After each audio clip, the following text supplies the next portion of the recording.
Everybody, welcome to the ETM 507 graduate seminar, as well as the Technology Management Distinguished Speaker Series event. And so today we are very lucky to have as our guest speaker, Dr. Naeem Rahman. So Dr. Rahman works as a senior IT software engineer in the Department of Data and Analytics at Intel. He received a master's degree in systems science from PSU, an MBA in the management of information systems, and also a PhD degree, most impressively, in technology management from Portland State University, where he was studying big data and technology adoption. So his research focus is on self-service business intelligence, performance optimization and database systems, big data analytics, machine learning, technology adoption, and sustainability of information technology. His research has appeared in a variety of different outlets, including the IEEE Transactions on Engineering Management, the Journal of Computer Information Systems, and the International Journal of Business Intelligence Research. And so Dr. Rahman is going to be speaking on refreshing data warehouses with temporal data. And so please join me in welcoming Dr. Rahman. Thank you. Hello, everyone. Can you hear me? Yes, we can. Okay, so I'll turn on the video for a few minutes just to show actually who I am talking. So thank you, Dr. Anderson, for the intro. And so I'm going to turn off the video just so we can talk more. I hope still you can hear me. I'm going to start sharing the screen. Let's see where it is. Am I sharing?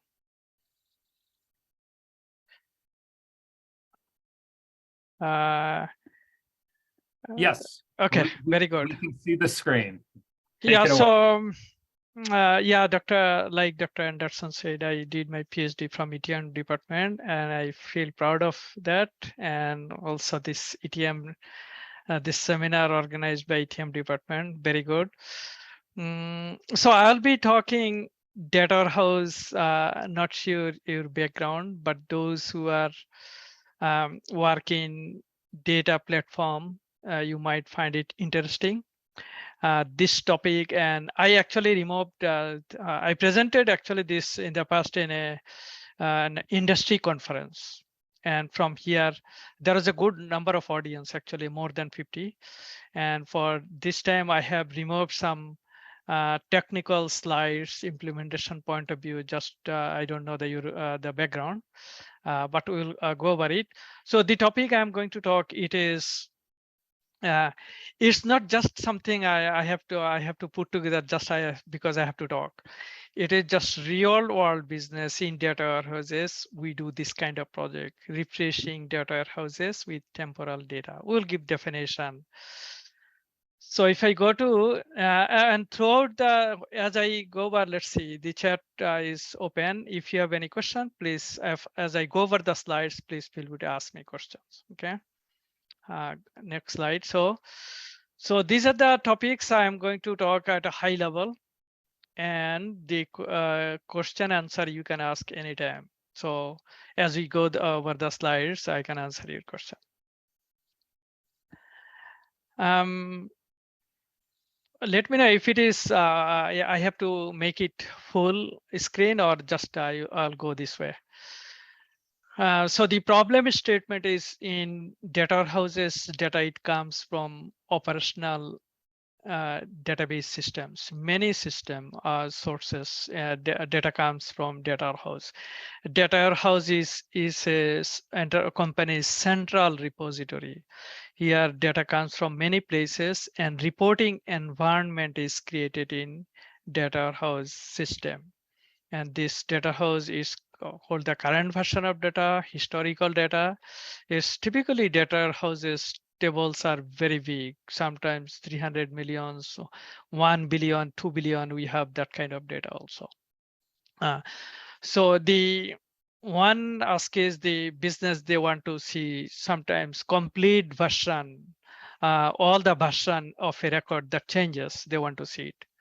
And besides that, there are some issues is data come from many places, so lack of data consistency across subject areas. In data warehouses, data are stored by subject areas. Let's say procurement, customer, finance, calendar, worker, and there are tons of subject areas. They come this way, that are how it is stored. So data consistency across subject areas is an issue, and providing consistent view of data across subject areas, that is also a challenge. And data changes while reports are being run. That is also report users, they want to see data the way they're running until their analysis is done. They don't want to see data changes. So some mechanism we need to come up with that that serves all these purposes. Okay, so as part of temporal data update, we'll talk about it. So what is temporal data? Is temporal data is concerned with time varying data stored in both current state and all previously current states. And each version of record is relevant to some point in time. So let's say you have the inventory system for a particular product. You want to see the version changes over a period of time. Let's say for a particular product, you have a quantity, inventory quantity 900 at 9 a.m. At 10 a.m. quantity changes, 11 a.m. quantity changes again, it increases or decreases. So over a period of time, the quantity will be changing, increasing or decreasing. You want to see all these version, right? Typically in operational database system, you are going to see only current version of data, current state of data, latest, the way it look. But business, they want to see the historical also. The over a period of time, how these quantities changed. They want us capture everything, right? So it is like, that's why it has to be time variant. And we say each version of record is relevant to some point in moment in time. Let's say quantity at 10 a.m. you see 5,000, and at 11 it is 4,500, right? And so every hour it changes how it looks.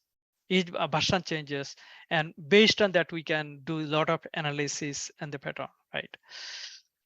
And so other thing is, in when the data comes from operational system to data house, there are these activities. You will see any database is like creating a new record, or updating the record, changing the pre-existing record, or deleting the record. These are the activities called DML operations.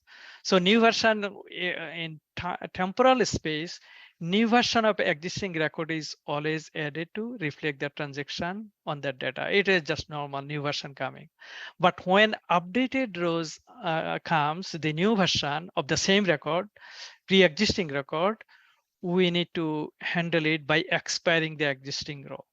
So let's say 9 a.m. it came, we found it quantity 5,000, and 10 a.m. it came, let's say 4,500.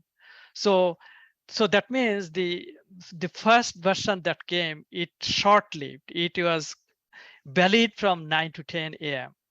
So we say at 10 a.m. we are expiring that record, and we are going to introduce a new record. This time we are going to say the new version is 4,500. So the using the timestamp, we are controlling it. Maybe data will show it more. You will be able to um, uh, uh, visualize this. And a record is inserted in database is never physically deleted. If you want to have to delete something, we have to expire it, but it's a soft delete. We are not physically delete the record. So that's how the temporal we will be dealing with: insert, update, delete. Some overview of environment data house, we will say report on active. Again, controlled by some mechanism, views. The view is like that is pointing to the table. So using the database views, we can control it, the data, active versus inactive. Active is just the report users, the they see data using a particular view with some constraint filters. And in active views, there is no filters. There's user allowed to load the batch job is going to load it. And these are TPUMP is just database. It is Teradata actually. Teradata, they have utility TPUMP. So from data is coming from ERP, it comes to a staging area in a data house, and using insert, update, select, update, using stored procedures, we reflect the changes in data house. And so we, from staging, we load more in analytical areas, or let's say persistent areas, tables, right? And based on view swap happens, it could be 4 hours, 2 hours, or hourly. Some cases we do refresh it every 15 minutes or every hour. The view swap is also happening. So the purpose of temporal data is to provide a history of serialized changes of data. Like I said, all the changes happening, we want to capture everything. The querying the current state as well as all the past states of record. So we'll be temporal data will be concurrently loading data, and at the same time we will allow application to see the results as of a particular point in time. When the cycle will be batch job is running in the middle, we are not going to allow users to see those records that is in progress. And when batch job finishes, we'll change the view, and so they can see the complete set of data. Provide users with data required by specific SLA. In data house, there are a lot of projects, lot of applications. They have different SLA. So we SLA is service level agreement we come up with, and allow multiple data freshness SLA. Some group, they will say 4 hours we want to see refresh. Some group say 2 hours. So same data, but we can control it using the different timestamps in the view. Oh, go. Sorry, Dr. Anderson. I think full screen. Okay, let's see. Okay, this time I'll not be able to see most probably your. Yeah, still I'm. Okay, still I'm. We'll see it. Okay. So the. Am I in a full mode, Dr. Anderson? Please type in the chat box.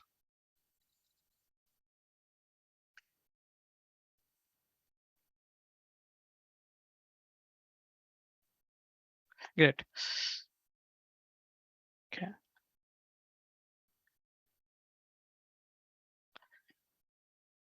So temporal data architecture.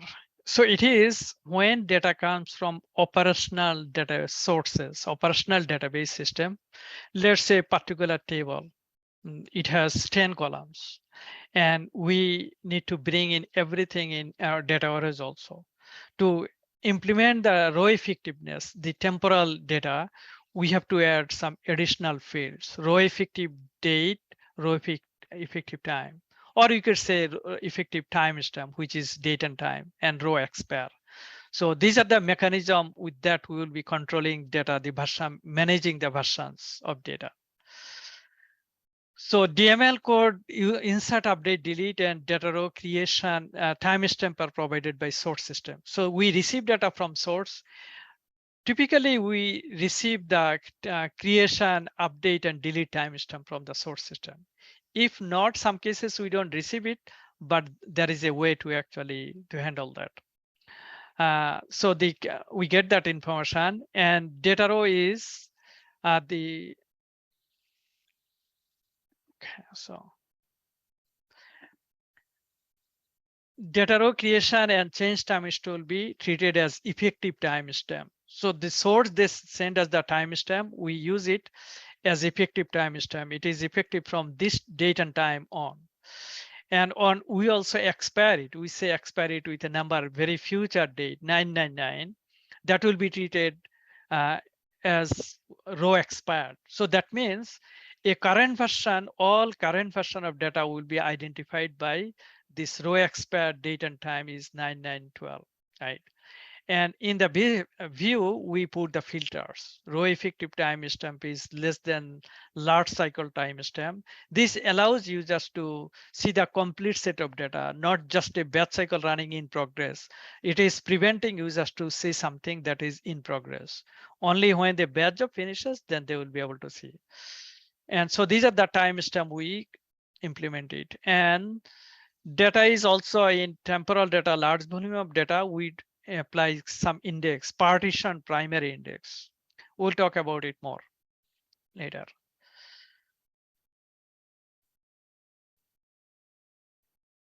Okay. I have a question. Sure.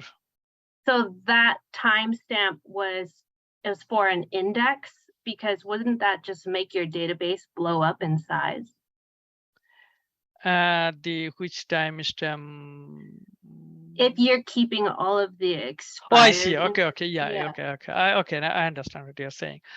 So the thing is, temporal data you're saying is going to grow a lot, right? Yeah. Yeah, one of the slides actually sheds light on that. It is not across data warehouse you build this kind of thing. There are some specific projects, use cases. They say we want to see this. Okay, and definitely, yeah, one of the slides I called out, it will grow, and then need to be selective in implementing it. Okay. Sure. And also to answer your question, give the, let's say, effective date, we are saying index we are going to define. That is, since given the huge volume of data, we are going to implement the index so users can actually retrieve data much faster. The functionality overview is capture all changes made to data row over a time. That is transaction lineage, and keep data in sync across multiple subject areas. And that is the goal. With is temporal refresh, we are going to, using the view, we are going to maintain all this, enable all this. And the load analytical table, pulling data from multiple sources. So when data comes from operational system, it comes to data house staging area. We move it to a persistent area also, but sometimes we need to do some transformation and we need to combine multiple tables, do the join, and then do this thing. Then timestamp based this join, it comes a bit complicated, but one of the slides it will talk about it. Row effective reflect row changes in data warehouse that get updated, deleted, and deleted. Partition primary index we apply to retrieve data much faster, and keep load and queries separated and controlled by the views. Okay. Yeah, unfortunately, it is full mode. It is not showing. Let me go to the other mode. Are you able to see it inside, or just it's not showing every? Let's see.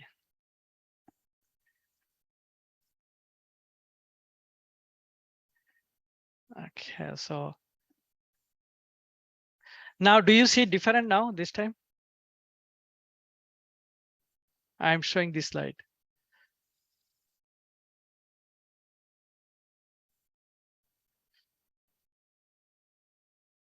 Okay. So this is a data house. Its data is coming from external sources, mainly ERP, enterprise resource planning, and besides that, data comes from many places. When data comes from source with timestamp, it goes to a staging area. And from a staging area, we happen to, and it is on top of a staging tables, we have the views. And then data, we move it to the persistent layer, which is L1, we call it. And then we move it to another area, which is shared. Many applications they can use. Each step, some transformation is happening. And then based on a specific application, application specific is layer 3. So this is also happening. Some cases we don't need to go through all these layers, but many cases we need to come up with this. The one-to-one, which is coming from operational system. Layer 2 is like a more shared environment, and layer 3 is more application specific.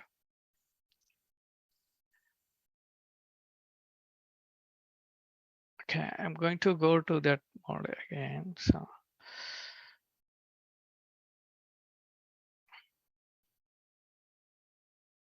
oh, I see.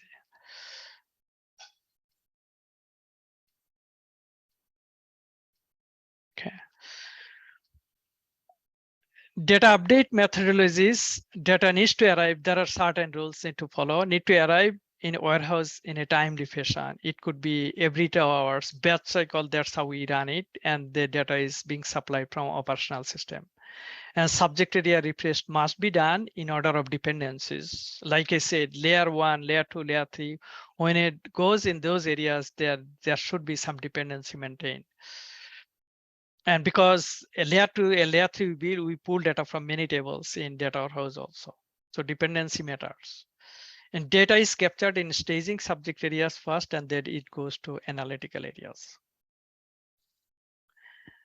Again, so the update methodology is data files. It is source sends us the timestamp, and we previous version we expire it with the next version timestamp.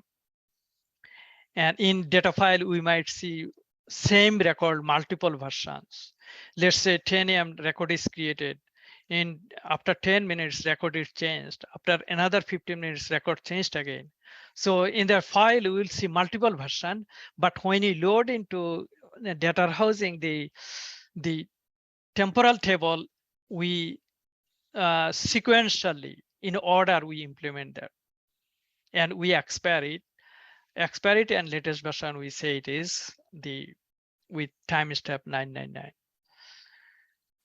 Okay, so those both with U for update, I for insert will be in the final target table, everything implemented, and all rows with D for delete will be used to expire the record.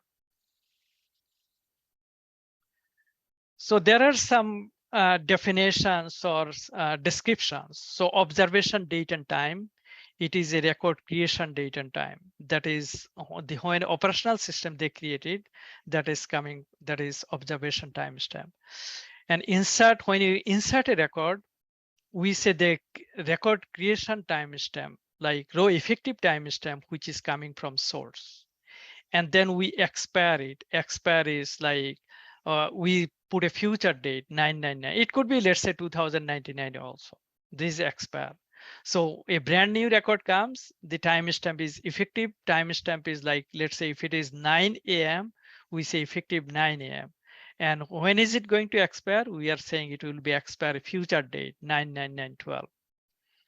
And then when update with the same record comes next batch cycle, then we say previous record, we need to expire it with the current record, they came with the timestamp. And we introduce the new record and accommodate the new record. So we have two versions now. 9 a.m. one version, the very first time it came. At 10 a.m. another version came. We accommodate that. The second version that came, we say it is effective, let's say from 10 a.m. And the first version we expire it, we say it is expired at 10. Okay. I'll skip this. The view definition, the inactive and active views. Inactive views is just in data houses. Typically, we update the tables via the database views. So inactive view, it will be used for load purposes. So there will be no joins or filters, but active data set, we are implementing the filter. Row effective date is less than or equal to last cycle date time. When it's a last cycle date, that is the complete set of data arrived at that point. Maybe at this time cycle is running in the middle. We make sure that current cycle that is in progress, users, they don't see it because it's incomplete. We are not done with refreshing all the tables, right? And then business views on top, base views on top of base view, we create business view. That time we say from expire timestamp is greater than last cycle timestamp.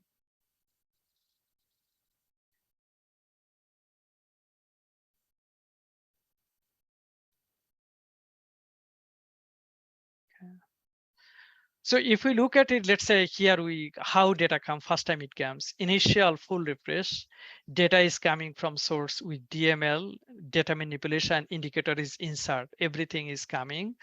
And we also put it in data as the analytical table or persistent table. We put it exactly the same. The first initial version it comes, the way it is coming, we are putting into the persistent layer, analytical layer like this. And then, and using stored procedure, we bring it from staging to the persistent table. And then next, if we go to the next slide, next, let's say, let me go the previous one. Let's say previous one, it came at 2 p.m. the full refresh, right? After 4 hours, what happened? At 6 p.m., another batch came. At that point, we are seeing that let's say the document number, that is our key. Let me go to the previous slides again. Document number, you can see 1 to 5, right? And the next version it came, we can see document number 2, it changed multiple times within 4-hour time. And then document number 5 also changed, and 6 is a brand new compared to the previous one. So if we look at it, 10,000, maybe we can focus on this more closely. So version after 4 hours, that is 6 p.m. cycle, we see same document, it came multiple times and quantity amount changed over and over, 12,000, this, right? So if we look at it, this one, that is document number 10,000, and it came, row effective is 235, we are going to select this. So we are going to expire the document number is 2. So the first time it came, at 10 a.m., we are expiring that record. We are expiring that record. We are saying it is expired at 235 because because we need to accommodate this new changed record. So we are expiring this at the same time we are expiring this, and then we expire it this, and then for the new version, like new version, we change the quantity. You can see 12,000 and quantity changed 12,000. Initially it was 10,000. Now it is 12,000. Then we get that 20,000. The next version it came. Again we expire it. Again we are putting the to accommodate the new version.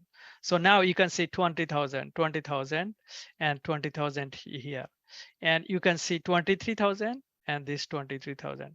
So every record we receive it, we implement it in persistent layer, we expire it and accommodate the new record. That after that record, another record came, we expire it. So every record it reads from here, it expires and and in the end, document number 10,002, you can see 23,000. 23,000 here, you can see we are putting expire date is 9/99/12, right? Because that is the last version. We will say it is the latest version. Previous ones we will say expired. But if it is expired, is not that user can want to see, I want to see data as of, let's say, 235. So if users want to see this data, user is going to say 12,000. User is not going to say see 20,000 or 23,000.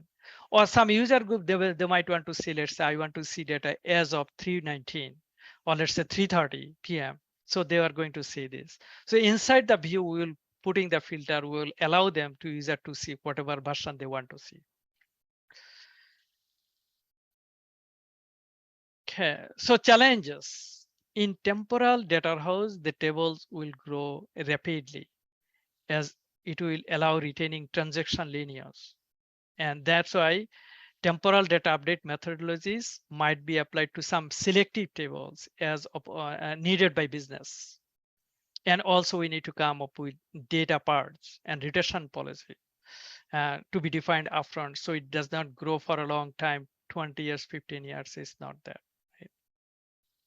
And challenge is this, the temporal update, we cannot actually truncate the table and reload it. Then we'll be losing all version history. So full refresh is a challenge, we cannot do it. So that's why this temporal update, it needs to be done very efficiently and very flawlessly. We cannot truncate that and reload it from operational database because they don't have those previous versions anymore, the operational database system. Okay. Okay, so now the view part. The previous slide I was showing the table that loaded, but users are allowed to see the data from the table using the view. So here we apply the filter. Yes. So you can see we apply the filter. We are saying data loaded as of the 6 p.m. We are saying that it is less than or equal to 6 p.m. So with this filter, we are telling that any application group, they can see data up to 6 p.m. And after 6 p.m., we are not going to allow them to see data because the cycle might be running in progress. We don't want to see, let them see the incomplete data because user, they complain, they want us change data when they're running. So with this filter mechanism, we will make sure that happens. In base view, it will, with this filter, it will allow to see any version, but in next layer, the business view application will put additional filter with this expire date. Using that, we are going to allow users to see whatever data they want to see as of which date and time.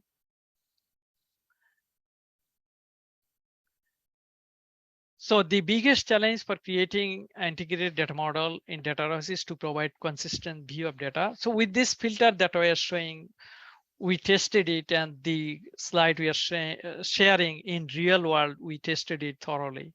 It is working.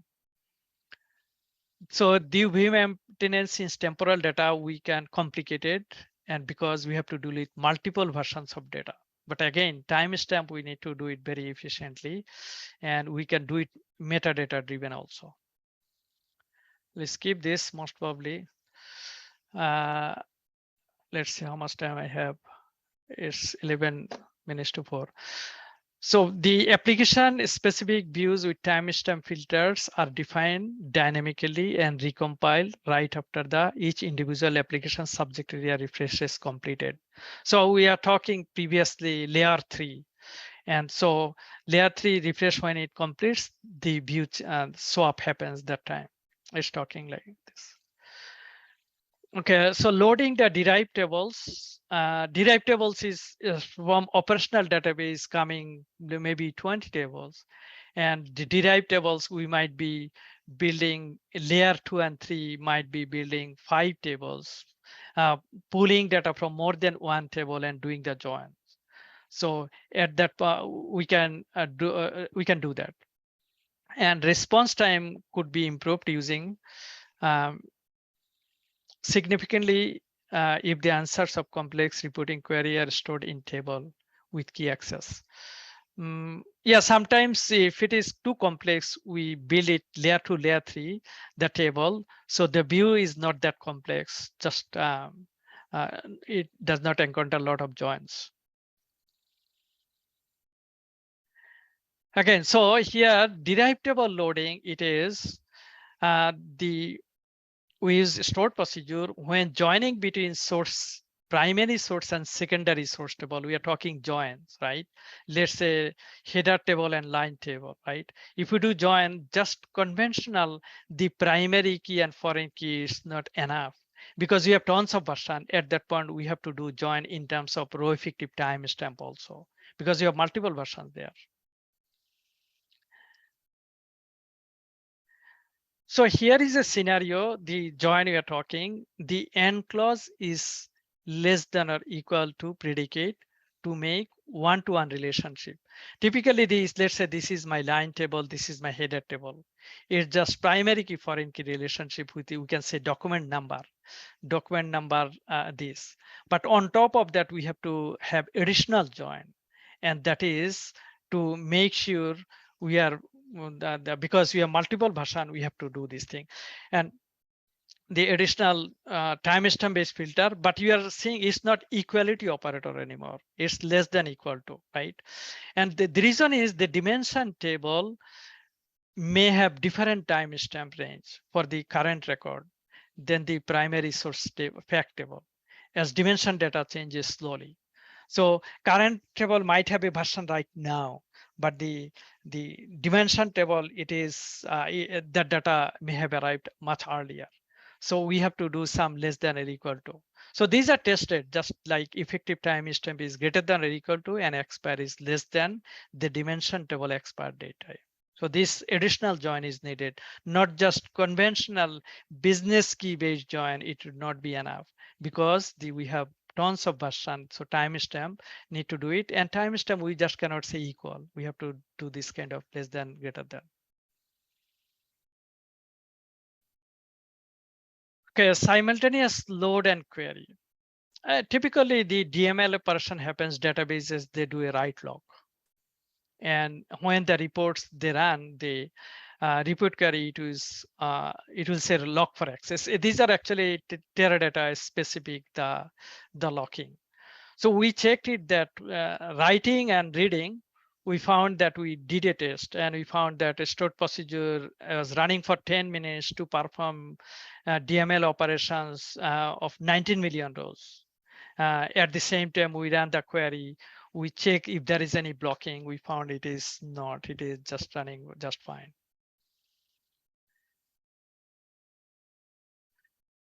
Okay, so here I am going to show the actually a bit more detail how data is flowing, right? So you can see, I hope you can see my mouse movement, right? So on the left-hand side, you can see upstream, which is, let's say, operational database. It is coming, and then data might be coming multiple times. And this, let's say if you run to run the batch job overnight, 10 p.m. maybe, daytime, some application, this is one application use case. They are saying, oh, batch overnight cycle run is fine, but they say during daytime they might send multiple version.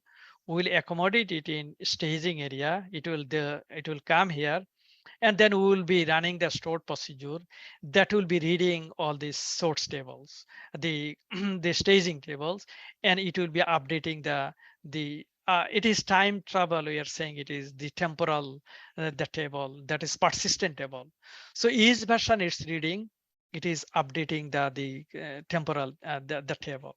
And once they, let's say for some reason network failure happens, and, and it needs to be resilient enough, when he wakes up after failure, maybe 30 minutes, we start it again. It should be smart enough to see where it left off. It should start from where it left off, right? So it is just made that way, and we have a version control. We are date and time we are putting, and we are updating the temporal, the database we are talking to store all those versions. And after that it is, and here you're parting, some question was like, is data is going to grow a lot? We have the parts job also there at a weekly basis, or it will eliminate data that is actually processed in the staging table.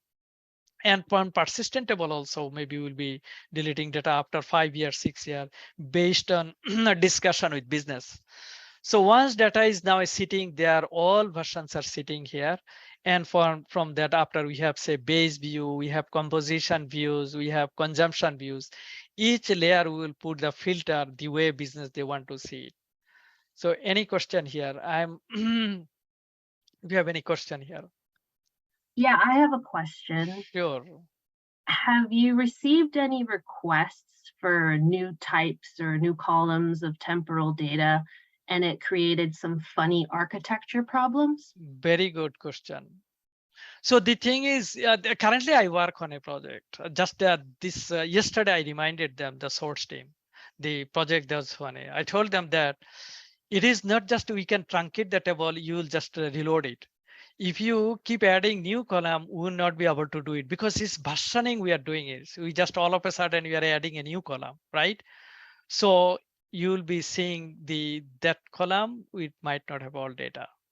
So as a developer, I remind them that your architecture need to be, you need to make sure that it is, you are doing everything. But if new, after a certain time, they say we are adding something new, we will not be able to actually provide data for the previous versions. but the future versions, we should be able to do that, right? Does that answer to your question? Right. Yeah. As you add new information, it wouldn't have any connection to any of the old data. Yeah. Interesting. Thank you. Yeah. So we have to say that to call out. Yeah, there are some limitation. You know, you have to you cannot do it, but user they want to see it, the transaction history. Any other question?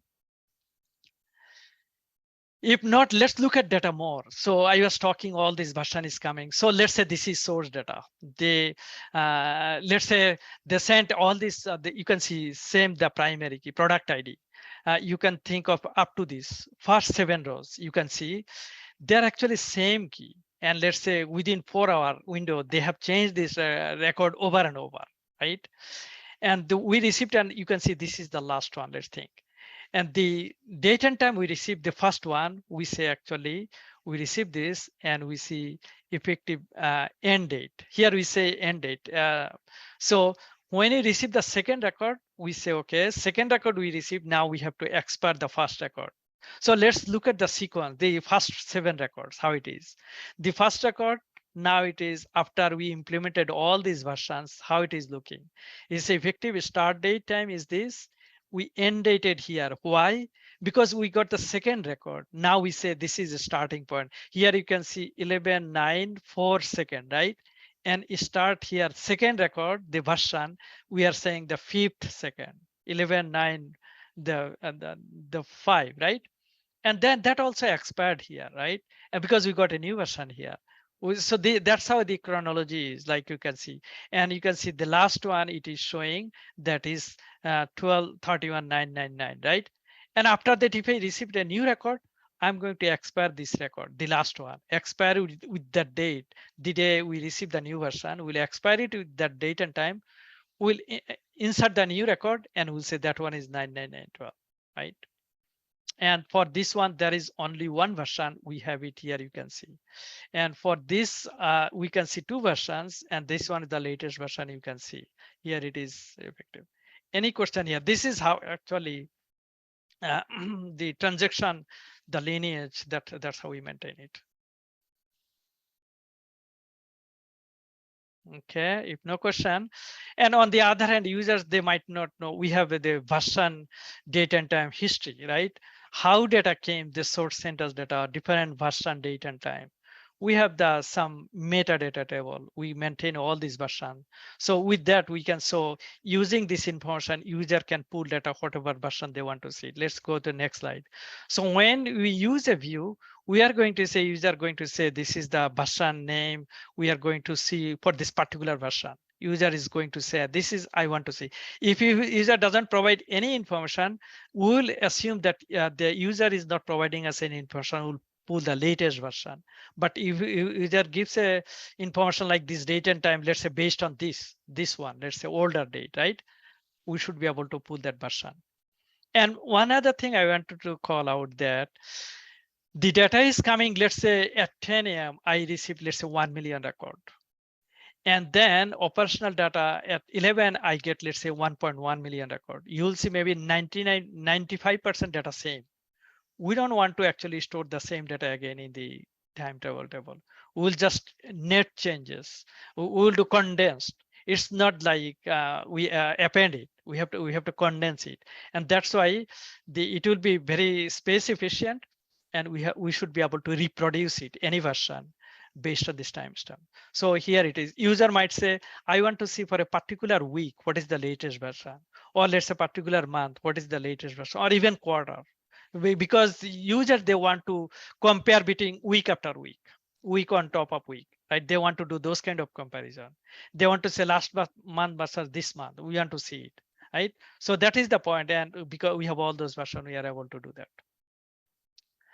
And so in the view, we put the timestamp just to show you some additional filter. If user say, I want to see some effective start and end date, we put some filter. User gave this timestamp, let's say, I want to see as of this date and time.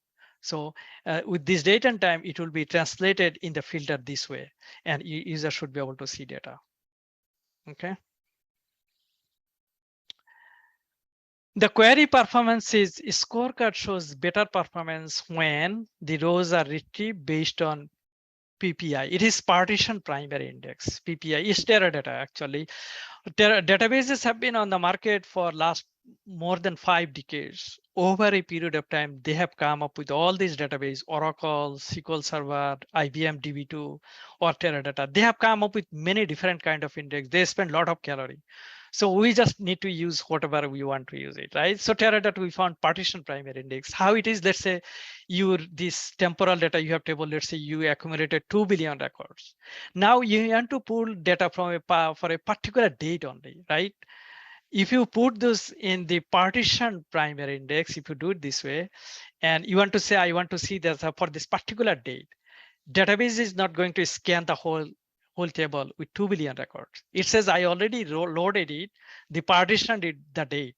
And when you use a run the query, giving a particular date, it directly goes to that bucket. It doesn't do the scan. So that's what I'm going to show next here.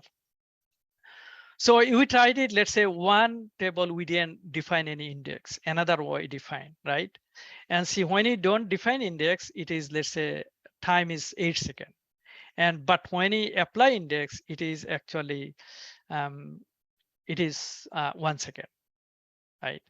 And CPU is like, if you don't define index, partition primary index, it is 29. It just with a small set of data, but with large, we see difference. So the more importantly, how it actually, we said scan versus filtering, you will see here. If you don't define any index, the partition primary index for a database, it will say I'm going to, they explain, it is I'm going to do all row scan, the whole 2 billion record, I'm going to scan that way if we don't do this partitioning, right? But next slide, if you see, if I say, if define the partition primary, it says, I am pulling data from two partitions. I'm not going to scan it because I already know data is where this date, right? Where it is residing. Looks like user is asking something, it is residing on in 2 partitions. So that's why it is very efficiently it can pull it. And this is the last slide. Allow for providing 24/7 availability of data, provides consistent view of data, transaction lineage, and the mechanism to harmonize data based on time slicing. So all this capability, and again, this is real world, we implement this kind of project, and this is that I'm sharing. If you are interested in it, maybe technical details I can show here. I have or remove those slides from the presentation. So with that, I think I am done here. If you have any question.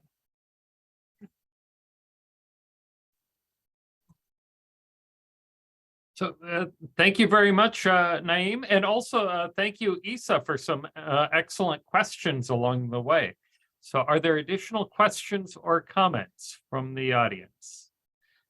Please feel free to type them in, or you can unmute yourself and ask them. Yeah, thank you, Isa, for asking all those very good questions. Looks like you are expert in this area. You have you work in this space. I used to. You used to, right? Okay. So a question is, looking at it from a management perspective, I mean, what is it that a manager needs to know that is not active, who is not getting his or her hands dirty with the database and data warehouse updating, but what is it that he or she should take away as lessons learned from this? Yeah, managers is the takeaway is this thing. Typically, we are happy with the current version of data, the latest version.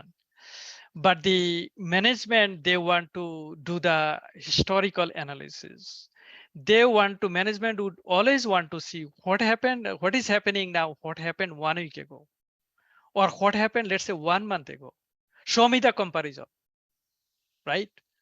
So what happened? I want to see that that comparison. Or why it is today, it is now. How it looked actually 1 week ago, or 1 month ago, or 1 quarter ago. So management, they would always asking for this information. Any other question?